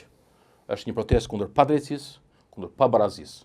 Se është me të vërtetë revoltuese, ku nga një anë shikon kryeministrin që krenohet, që banorëve të Thesit, që janë banorë atje shekuj, dem babadem, që unë jam si fan si madh i Thetit, kam shkuar atje që para 25 vjetësh ku vetëm barin shkonin. Dhe ata unë kam parë vetë se si kanë ngritur ata. Do të thënë aty ja shikoje gradual evolimin. Nuk vjen si këtu që dikush që ka bërë një xhiro disa mijëra euro befas merr tendera ose merr kontrata për ndërtuar projekte 10 milionësh. Jo, ata kanë ngritur me duart e tyre hap pas hapi, gradualisht, pak nga pak, në pronat e tyre, në mënyrë të ndershme, dhe me djers, dhe atyre ja shkatron në mënyrë më abuzive. E kemi parë ne se bizneseve të vogla ja shkatron edhe pse paguajnë para bashkisë për të mbajtur vendet, e ka shkarkuar mbulesat ose tendat ose ato terracat. Pashka se paguajnë, biznes i vogël. Ama po që se i fuqishëm, po që se edhe Andri dhe çupa e presidentit, atëre shkele ligje, ndërtohet një aeroport për ty. Edhe aeroporti në çështje gjyqësore. Plasi Grushi. Dhe pastaj bëhet edhe rrethimi, futen një tub banditësh atje që poshtrojnë. Dhe ndërkohë që shkeli ligjet dhe policia shkon aty për të mbrojtur ata, për të mbrojtur paligjshmërinë. Kjo është shumë flagrante. Për kë punon ky shtet? I kujt është ky shtet? A është kjo respublik apo është monarki? Kjo është pyetja kryesore që ka revoltuar njerëzit. Dakor me këtë. Dhe E ardhmja. përkundrejt kësaj, ne jemi të gjithë viktima, jemi të gjithë paltu. Pra, mu shpresoj që kjo protestë, tani ka disa skenare që mund të bëhet. Skenari i Cili parë është më i miri sipas teje? Me eksperiencën e gjatë që ti ke ti e njeh shumë mirë politikën edhe Së pari ndërkombëtare. një që duhet që ky projekt të shembet. Unë mendoj që është shumë afër shembjes.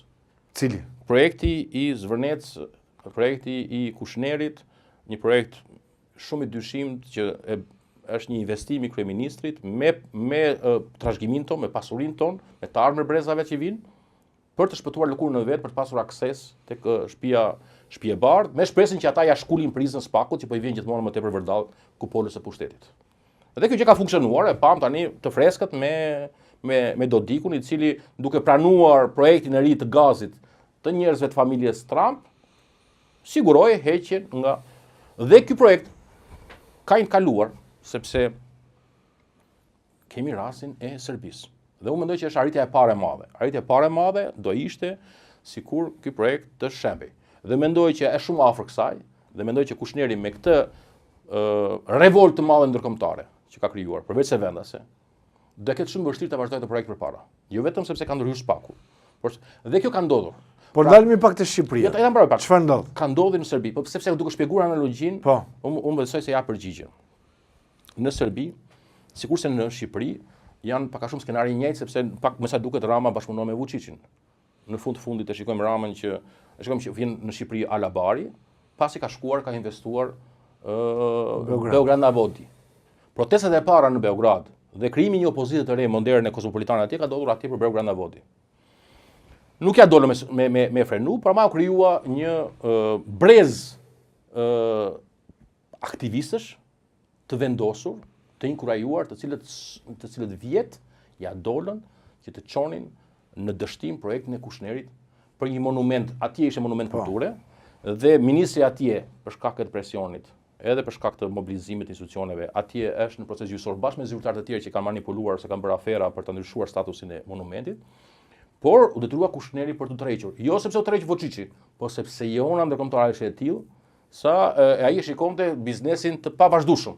Edhe u mendoj që jona ndërkombëtare është e tillë sa jo vetëm ata që investojnë, sa bashkë investitorët i kanë për arsye të tjera, por do jetë shumë e vështirë që ai projekti të suksesshëm të ardhmen.